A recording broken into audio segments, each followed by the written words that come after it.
Lord, today is Saturday, the 29th day of November.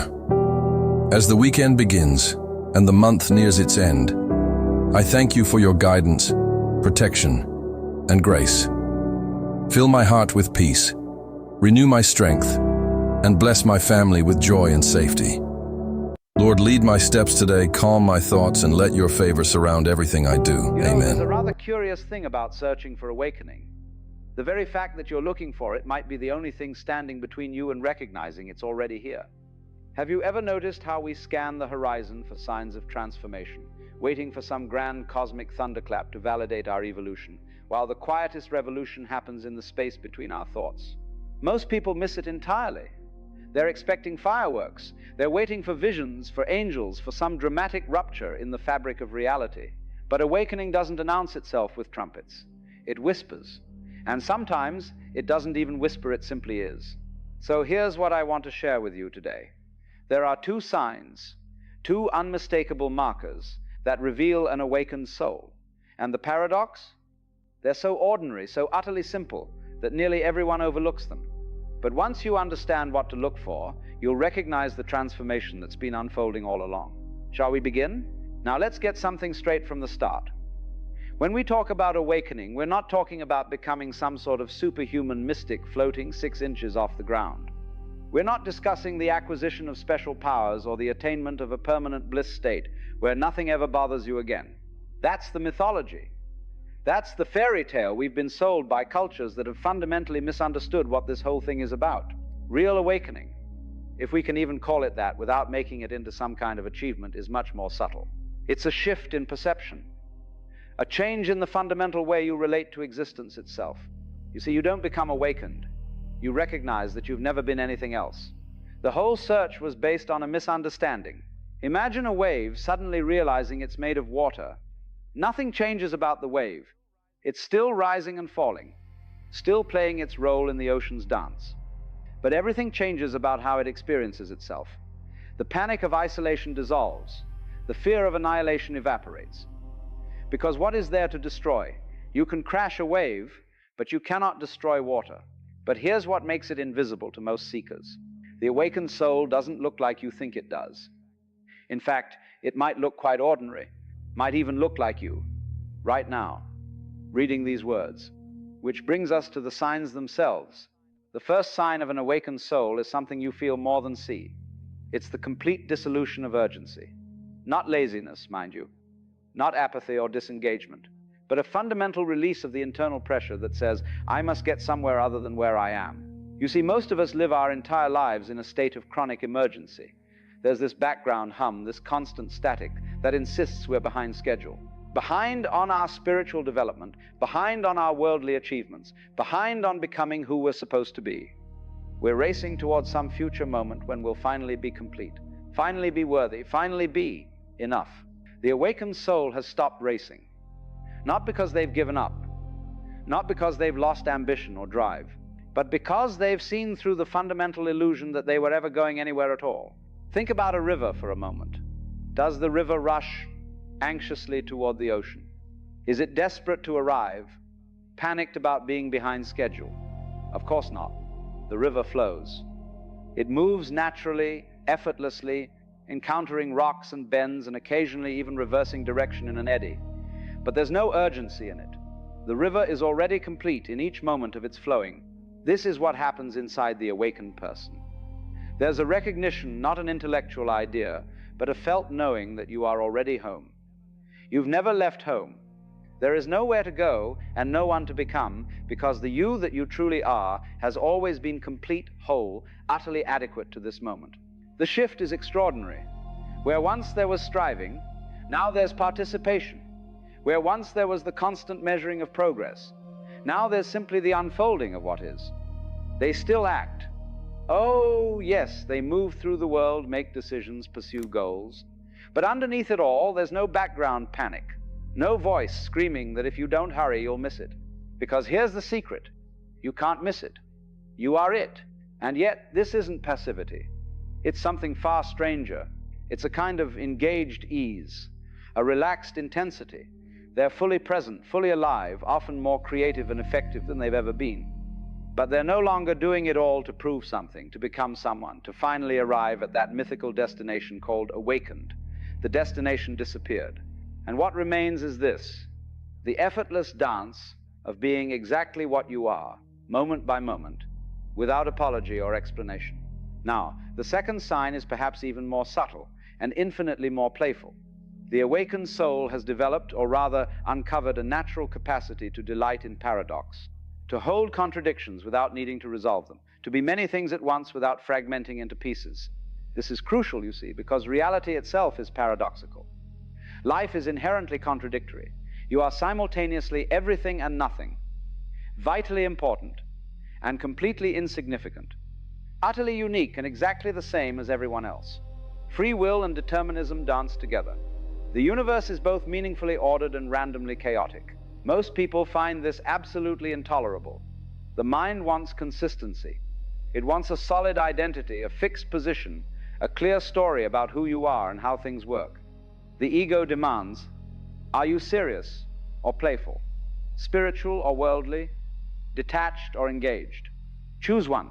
But the awakened soul laughs at this demand. Not a mocking laugh, more like the delighted giggle of someone who's just gotten the cosmic joke, because they've discovered that you don't have to choose. You can be both. You can be all of it simultaneously. Watch someone who's truly awake, and you'll see something remarkable. They can be deadly serious about their work while maintaining a background humor about the whole enterprise. They can engage fully in relationships, careers, creative projects, while simultaneously holding it all lightly, knowing it's a kind of play, a dance, a game that reality is playing with itself. They honor their commitments without taking themselves too seriously. They care deeply about outcomes without being attached to them. They can grieve authentically while recognizing that nothing is ultimately lost. They're passionate and detached, involved and free, here and not here. This isn't spiritual bypassing, mind you. This isn't using non-attachment as an excuse to avoid feeling or caring. Quite the opposite. The awakened soul feels everything more fully precisely because they're not resisting the paradoxical nature of feeling. They can cry and laugh in the same breath, can hold sorrow and joy as two hands of the same body. There's a natural humor that emerges from this. Not jokes, necessarily, but a kind of cosmic irony.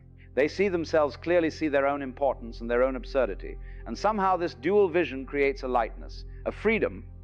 They're no longer imprisoned by the need to maintain a consistent self-image.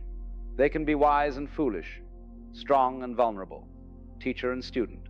The either or thinking of the ego collapses into the both and experiencing of awakened consciousness. And what emerges is someone who's fluid, alive, impossible to pin down, yet somehow more authentic than ever, because they're no longer performing a single role. They're allowing the whole orchestra of being to play through them. But this lightness, it comes at a cost. Now, I must tell you something that might sound discouraging at first, but stay with me. These signs, this dissolution of urgency, this capacity for paradox, they don't simply appear one morning like a spiritual Amazon delivery. They emerge only after a kind of death, a death of who you thought you were. And let me be clear, this death is not comfortable. It is not a gentle transition. There is a period, sometimes brief, sometimes agonizingly long, where you lose your grip on your familiar identity and haven't yet stabilized in the recognition of what you truly are. You're suspended between two worlds. The old certainties have crumbled, but the new understanding hasn't fully bloomed. This is the loneliness that no one warns you about. You no longer fit into the collective dream. The conversations that once captivated you now feel hollow. The goals that once drove you now seem arbitrary. The person you were so carefully constructing your personality, your story, your role begins to dissolve like a sandcastle at high tide. And here's what makes it so disorienting. Everyone around you is still playing the game you're waking up from. They're still urgently seeking, still desperately becoming, still taking it all so seriously. And you're starting to see that there's no one to become and nowhere to go, which makes you feel insane or enlightened or both. Another paradox. There's grief in this dissolution. Real grief. You're mourning the death of the character you've been playing, even if that character was imprisoned, even if that character was suffering. At least it was familiar. At least you knew who you were. And now you're not so sure. But here's what I want you to understand. This dissolution is not a malfunction. It's not a sign that you're doing something wrong or that you've taken a wrong turn on the spiritual path. This is the process. The chrysalis must dissolve before the butterfly emerges. The seed must split open before the plant can grow. The wave must release its separate identity before it can recognize itself as ocean. What you are losing was never real. It was a story, a construction, a performance you were so committed to that you mistook it for yourself. And what you are becoming, or rather what you are recognizing you've always been, cannot be lost. It cannot be damaged. It cannot disappear. You are the awareness in which all experience appears, the space in which thoughts arise and dissolve, the consciousness that witnesses both joy and sorrow without being diminished by either. And that cannot die. Only the idea of who you are can die. And perhaps that's exactly what needs to happen. So if you're in this dark night, this unnamed grief, this death of the familiar self, know that you're not alone. Every awakened soul has walked through this valley. And on the other side, a freedom you cannot yet imagine. So let's bring this full circle, shall we? We began with a search for awakening, for signs that would confirm transformation. And we've discovered two: the dissolution of urgency and the capacity to delight in paradox. But what do these signs actually point to? They point to a fundamental recognition, a shift so simple that we constantly overlook it. You are not the thoughts that arise in awareness. You are not the emotions that flow through the body. You are not the story of who you've been or who you're becoming. You are the awareness itself, the consciousness in which all of this appears. And here's the beautiful thing. Awareness is always awake. It never sleeps. It never evolves. It never needs to improve itself or become more conscious. It simply is, eternally present, timelessly here. The awakened soul is not someone who has achieved something special. It's someone who has stopped pretending to be less than what they are, who has recognized the obvious, who has seen that the seeker and the sought are one. You are the space, not the content. You are the screen, not the movie. You are the mirror, not the reflection. And this recognition changes everything. The urgency dissolves because you're already home. The paradox is delight, because you're no longer trying to force reality into a consistent story. You can be everything and nothing, here and nowhere, someone and no one. It's not special. It's not elevated. It's not reserved for saints or sages or people who've meditated for 40 years in caves. It's natural. It's ordinary. It's what you are when you stop trying to be something else. Right now, reading these words, hearing this voice, there is awareness. And that awareness is what you truly are. Not the person reading, not the thoughts about what you're reading, but the knowing itself, the consciousness that makes all experience possible. And here's the final twist, the ultimate cosmic joke. The awakened soul isn't somewhere else, doing something else, being someone else. It's here, right here. It might even be you, right now, wondering if you're awake. What if you already are? What if you've always been? What if the only thing between you and the recognition of your true nature is the belief that you haven't yet arrived? If something in you recognized itself in these signs, if something stirred when we spoke of urgency dissolving and paradox blooming, perhaps that's not a coincidence. Perhaps that's awakening recognizing itself, calling to itself, remembering what it's always known. This isn't an instruction. I'm not telling you what to do or how to practice or what steps to take.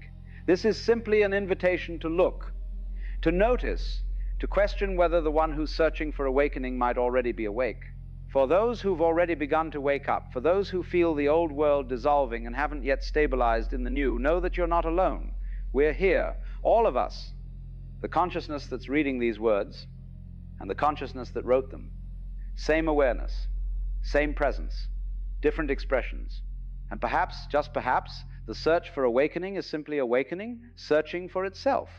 The ocean pretending to be a wave, then suddenly remembering, oh yes, I'm water. I've always been water. How marvelous to have forgotten, how delightful to remember. And so it goes. The cosmic dance continues. And you?